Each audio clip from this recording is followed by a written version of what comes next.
Nino Brown Boxing, and I'm back in the building. Shout out to the LDBC. Don't forget to hit that like button and subscribe. All right, guys. So we all know Terence Crawford back on Twitter once again. And, hey, man, Terence Crawford, he put out a tweet, and he said, quote, "I never ducked a soul in my life, and I always ran to the beef like, what up?" And then, like, some fireworks or popping emojis. So, obviously you have fans that respond, and the first fan that I see that responded 14 hours ago when I took the screenshot, he said, "Except for Shawn Porter, huh?" Terence Crawford responded, "When, stupid?" And then, so it go on like that. Now, like, I find this interesting. Terence Crawford decided to go back and forth with fans on Twitter. Do I think that's the best idea? Nah, I don't. I definitely defend Terence Crawford. I feel like he gets treated unfairly in a lot of situations. But the most recent situation when it comes to the whole Shawn Porter fight, and Terence Crawford made it known that he wasn't interested in taking the fight. Well, that's some shit I can't defend. That's not people mistreating him. That's just people calling him out on this bullshit. It's really that simple. Now, Terence Crawford, like, he makes statements like this, but he never cleans anything up.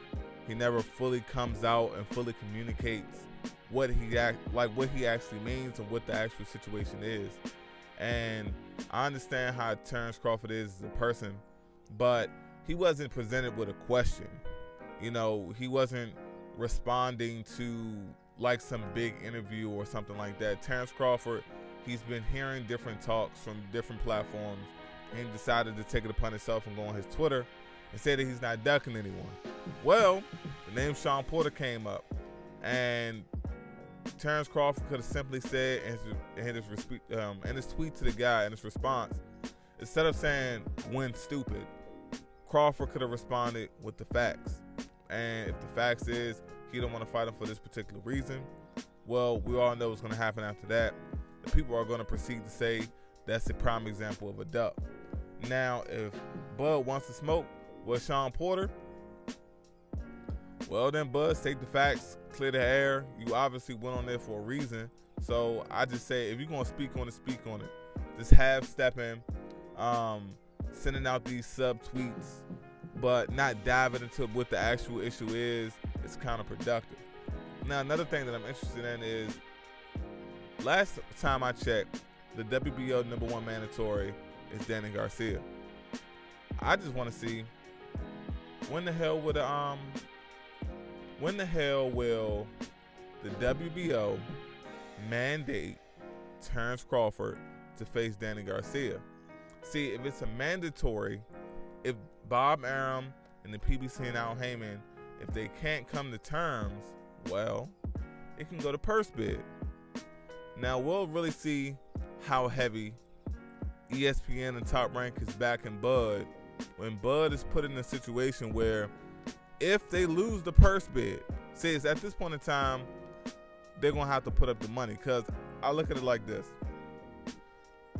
If Bud mandatory is Danny Garcia, it goes to purse bid, and ESPN Top Rank wins, I expect for Danny Garcia to take the fight.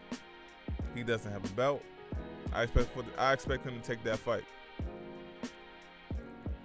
If PBC wins, Terence Crawford is put in a position where, okay, I need to take this fight, or ESPN may say, no, we don't want you fighting over there on PBC. We want you to vacate the belt.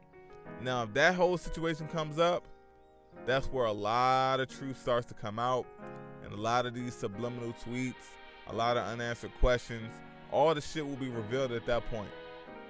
But the only thing that's possibly hindering that, well, it's a couple of things.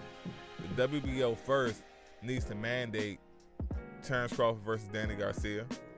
But second, since the PBC has been making it known that they're not acknowledging the WBO as a title, would they even, like, I guess with PBC and Al Heyman, would they even put in a purse bid for a WBO title fight?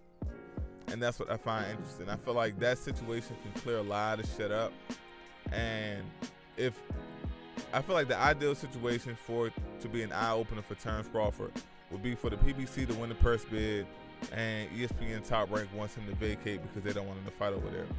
If that happens, if Terence Crawford goes the route of vacating and he doesn't say fuck Bob Arum, fuck ESPN, then I have to completely wash my hands with the situation.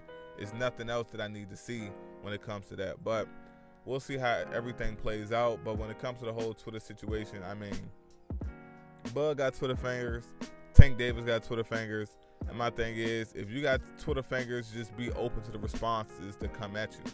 I didn't take an issue with Bud responding to Tank and saying whatever criticism he had about Tank, because that's the same shit that everyone has been saying.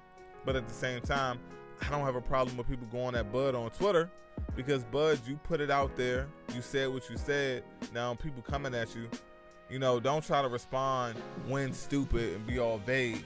Communicate with the people, fans or not. Like, I already know how Bud rock. Bud is the type of guy where if he feels you don't fuck with him, if Bud Crawford is not your number one, that means Bud doesn't fuck with you. It's really that simple. It's nothing complicated. Terence Crawford is not a complicated guy. That's just how he feels.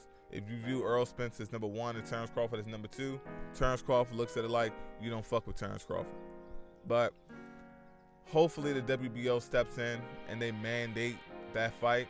I mean, at this point in time, I truly feel that Danny Garcia and Terence Crawford will be a good fight, but I don't see Danny Garcia beating Terence Crawford at all. I know some people, they talk about Danny Garcia's left hook and the fact that Bud likes to bang, but at the same time, Terence Bud Crawford is an undefeated, former unified, former undisputed and current WBO champion. I look at it like this: he's no fool. Terence Crawford, he knows when to bang and when not to bang, and he's very selective with it. But it's Nino Brown Boxing. Shout out to the LDBC, and I'm out.